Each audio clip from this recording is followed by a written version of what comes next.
Hello दोस्तों, आप सभी का हमारे चैनल पाठशाला फॉर ऑल में स्वागत है। आज 17 जून 2020 है और आज के दिन एसएससी ने सीपीओ की वैकेंसीज का अनाउंस कर दिया है और उसके ऑनलाइन एप्लीकेशन भी आज की डेट 17 जून से स्टार्ट है। तो आप सभी के लिए बहुत बड़ी खुशखबरी है। जो जो इसकी तैयारी कर रहे हैं वो अब ऑनलाइन एप्लीकेशन को फिलअप करके और अच्छे से तैयारी कीजिए।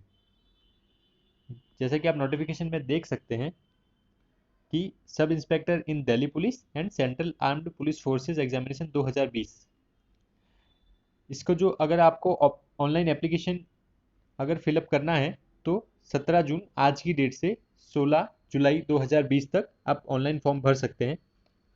और ऑनलाइन फॉर्म भरने के बाद अगर आपको ऑनलाइन फ़ी पेमेंट करना है तो वो आप 18 जुलाई तक कर सकते हैं, और ऑफलाइन अगर चालान से पेमेंट कर रहे हैं तो वो 20 जुलाई तक कर सकते हैं। ये एग्ज़ाम दो फेज़ में होगा।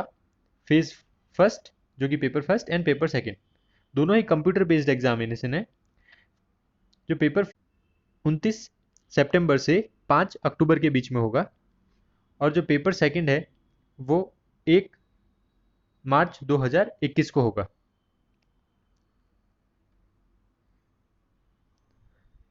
जैसा कि आप देख सकते हैं कि sub inspector GD in CAPF level 6, जो कि group B non gazetted non ministerial post है। एंड सब इंस्पेक्टर एग्जीक्यूटिव की अगर बात करें, मेल एंड फीमेल, जो जिसका लेवल जो 6 है। एंड इसका स्टार्टिंग जो ग्रेड पे है 35,400 से लेके 1,12,400 तक जाता है। एंड यह जो है group C non gazetted post है बाय दिल्ली पुलिस। और अगर वैकेंसीज की बात करें तो कितनी वैकेंसीज किसके अंदर आई है तो ये भी आपको बताते हैं। सब इंस्पेक्टर एग्जीक्यूटिव इन दिल्ली पुलिस की अगर मेल की बात की जाए तो टोटल वैकेंसीज जो कि unreserved, EWS, OBC, SC, ST and total total vacancies की बात करें तो 91 वैकेंसीज आई है। एंड अनरिजर्व की बात करें तो 41, ईडब्ल्यूएस की 10, सी की 13 एंड एसटी की 17।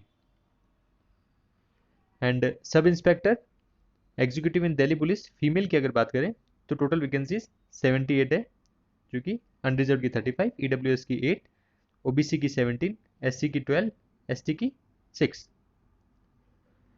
मेल के अंदर डिपार्टमेंटल एंड एक्स सर्विसमैन, इनकी भी वैकेंसीज है। एंड फीमेल के अंदर डायरेक्ट ओपन सोर्स है, जो कि लाइक एग्जाम के थ्रू जो हो रहा है direct online examination. And third है sub inspector GD central armed police forces. इसके अंदर जो टोटल वैकेंसीज है, पहले किस किस कैटेगरी में है, सीआरपीएफ है, बीएसएफ है, आईटीबीपी, सीआईएसएफ, एसएसबी। इनमें टोटल वैकेंसीज जैसे कि आप देख सकते हैं कि सीआरपीएफ में 1072, बीएसएफ में 244, आईटीबीपी में 43, सीआईएसएफ में 20 एंड एसएसबी में 16। तो टोटल वैकेंसीज की अगर बात करें तो 1395 टोटल वैकेंसीज है इस बार। एंड एज लिमिट की अगर बात की जाए तो एज लिमिट जो है वो 20 से 25 साल है। कोई भी कैंडिडेट जो है वो 2 जनवरी 1996 से पहले बॉर्न उसका ना हुआ हो और 1 जनवरी 2001 के बाद उसका बॉर्न ना हुआ हो, ये इसकी एज लिमिट है। और अगर एज रिलैक्सेशन है तो एससी एंड एसटी कैटेगरी में 5 साल का एज रिलैक्सेशन है, ओबीसी के अंदर 3 साल का, एंड एक्स सर्विसमैन के लिए भी रिलैक्सेशन दिया गया है। और अगर हम वुमेन्स की बात करें कि अगर कोई वुमन विडो है, डिवोर्स्ड वुमेन है या अपने पति से लीगली सेपरेटेड है और उन्होंने वापस से शादी नहीं की है, तो उनके लिए अपर एज लिमिट जो है वो 35 साल की है। और अगर वो वुमेन एससी या एसटी कैटेगरी से बिलोंग करती है तो उसका 40 ईयर्स है अपर एज लिमिट। ऐसे ही सबका अलग अलग एज लिमिट है, जैसे कि आप देख सकते हैं अलग अलग पोस्ट के अकॉर्डिंग, और अलग अलग पोस्ट को कोड दिया गया है उसके अकॉर्डिंग अलग अलग एज लिमिट है सभी के लिए।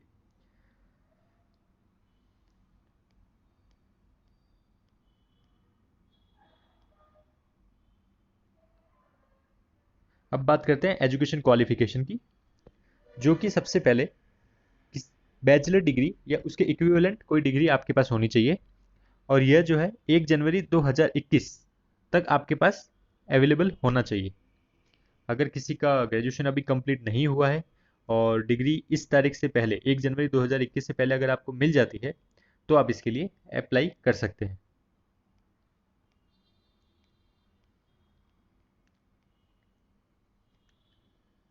आप एसएससी की साइट में जाके इस फॉर्म को फिलअप कर सकते हैं, जैसे कि ये दिया गया है https://ssc.nic.in। इसका लिंक आपको डिस्क्रिप्शन में भी मिल जाएगा, और ये पीडीएफ भी आपको डिस्क्रिप्शन में मिल जाएगा। बस इस बात का आप ध्यान रखिए कि अप्लाई करते समय जो जो मेजर दिए गए हैं कि फ़ोटो का साइज़ कितना होना चाहिए, सिग्नेचर आपको किस फॉर्म में या कितना एमबी कितना केबी का आपको अपलोड करना है, उसके बारे में आप ध्यान रखिएगा। अब बात आती है कि पेपर में आएगा क्या। पेपर फर्स्ट जो कि 29 सितंबर से 5 अक्टूबर के बीच में होना है, वह 2 घंटे का पेपर है, और इसमें 50-50 मार्क्स के 4 पार्ट में इसको डिवाइड किया गया है। जनरल इंटेलिजेंस एंड रीजनिंग, जिसे आप रीजनिंग के नाम से भी जानते हैं, जो कि स्कोरिंग सब्जेक्ट है। आप इसमें अच्छे से अगर मेहनत करेंगे तो काफ़ी ज़्यादा नंबर आते हैं। एंड जनरल नॉलेज, इसमें बहुत रीड करना पड़ेगा, बट पॉसिबल है कि आप इसमें भी हाई स्कोर अचीव करें। एंड मैथ का paper, quantitative aptitude and English. बाकी ये जो 3 पेपर है ये आपको दोनों फॉर्मेट में मिलेंगे, हिंदी एंड इंग्लिश। आप ऑनलाइन जब भी आप ऑनलाइन एग्ज़ाम देंगे तो उसके अंदर ऊपर ऑप्शन आता है डेस्कटॉप पे, इंग्लिश और हिंदी। आप एग्जाम के बीच में भी इसको स्विच कर करके कोई भी क्वेश्चन में आप चेंज कर सकते हैं। इंग्लिश का पेपर जो होता है वो सिर्फ इंग्लिश में होगा, वो हिंदी में नहीं मिलेगा आपको। पेपर सेकंड की अगर बात की जाए तो जो कि 1 मार्च 2021 को होगा, तो इसमें 200 क्वेश्चन आएंगे और ये 2 घंटे का पेपर है। और दोनों ही पेपर जो है, paper first and paper second, जो कि objective type multiple choice question है। एंड इन दोनों ही पेपर में अगर आपको कोई क्वेश्चन गलत करते हो तो इसमें नेगेटिव मार्किंग है, जो कि 0.25% है दोनों ही पेपर में। तो इस बात का ध्यान रखिए, कम से कम गलत कीजिए एंड अपनी एक्यूरेसी बढ़ाइए। और सबसे अच्छी खुशखबरी की बात है कि अगर किसी का एनसीसी सर्टिफिकेट, जिसको एनसीसी सर्टिफिकेट मिला है, उसके लिए बहुत ही अच्छी बात है। अगर एनसीसी एनसीसी सी सर्टिफिकेट है, बी सर्टिफिकेट है, ए सर्टिफिकेट है, जैसे कि आप देख सकते हैं कि सी सर्टिफिकेट को 10 मार्क्स बोनस के रूप में दिया जाएगा, एंड जो बी सर्टिफिकेट को 6 मार्क्स, एंड ए सर्टिफिकेट वाले को 4 मार्क्स फॉर ईच पेपर। ये सबसे अच्छी बात है, बोनस मार्क्स जो होते हैं for each paper. Paper first के अंदर अलग से मार्क्स जुड़ेंगे, पेपर सेकंड के अंदर अलग से। सीपीओ की जब भी बात होती है तो इसमें आपको मेडिकल देना होता है, और जो कि बहुत ही ज़रूरी होता है। कई बच्चे होते हैं जो सिर्फ रिटर्न एग्ज़ाम की तैयारी करते हैं और फिजिकल की बिल्कुल भी तैयारी नहीं करते हैं, तो जो कि गलत है। उसकी वजह से उनका सिलेक्शन नहीं हो पाता है। इसमें एग्ज़ाम के साथ ही साथ फिजिकली फिट होना भी बहुत ही ज़रूरी है। जो भी इनके स्टैंडर्ड्स है, जो कि पैरामीटर्स है, जिससे आपका सिलेक्शन होना ज़रूरी है, प्लीज़ उनको भी आप ध्यान रख के ज़रूर पढ़िए। अगर मेल कैंडिडेट की हाइट की अगर मैं बात करता हूँ तो हाइट जो है 170 होना चाहिए, और चेस्ट जो है अनएक्सपेंडेड एंड एक्सपेंडेड, मतलब आप चेस्ट को अगर फुलाते हो तो एक्सपेंडेड तो 85, एंड अनएक्सपेंडेड में आपका 80 सेंटीमीटर जो है आपकी चेस्ट होनी चाहिए, और हाइट है 170 सेंटीमीटर। अलग अलग जगहों से बिलोंग करते हैं, तो जैसे अगर इनमें से किसी जगह से बिलोंग करते हैं तो उनकी हाइट का थोड़ा सा 165 हाइट का स्टैंडर्ड मार्क है। इससे ऊपर हो तो चलता है, लेकिन इससे कम के लिए वो फिर आपको रिजेक्ट कर देंगे इस पोस्ट के लिए। अगर फीमेल कैंडिडेट की बात की जाए तो उनकी हाइट का भी इसमें दिया है 157 सेंटीमीटर आपकी हाइट होनी चाहिए। एंड ये तो हो गई आपकी फिजिकल।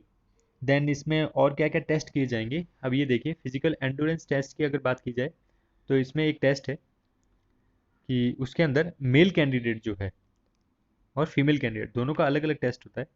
जैसे इसमें 100 मीटर रेस होती है जो कि अगर 16 सेकंड में कंप्लीट करनी है, 1.6 किलोमीटर रेस होगी जो कि 6.5 मिनट में कंप्लीट करनी है, लॉन्ग जंप होगा, हाई जंप होगा, एंड शॉर्ट पुल भी आपसे करवाया जाएगा। सिमिलरली फीमेल कैंडिडेट से भी ये सब चीज़ें करवाई जाएगी, जैसे कि आप देख सकते हैं 100 मीटर्स 18 सेकंड में, 800 मीटर 4 मिनट में, long jump and high jump. तो आप इन सभी की तैयारी अपने एग्जाम्स के साथ साथ तैयारी करते रहिए।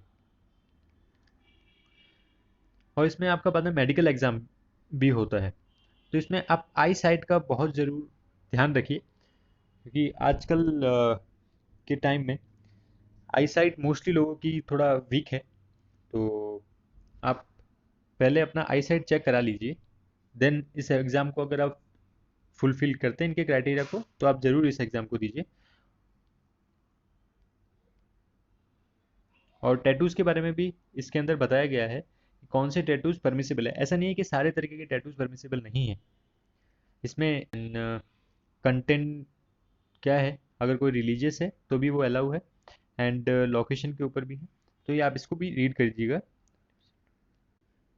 देन प्रोसीजर क्या है for filling of this online application, तो इसके लिए हम आपको एक सेपरेट वीडियो बना के देंगे, जिससे आपको कोई परेशानी ना हो कि आपको कैसे ऑनलाइन एप्लीकेशन फिल करना है।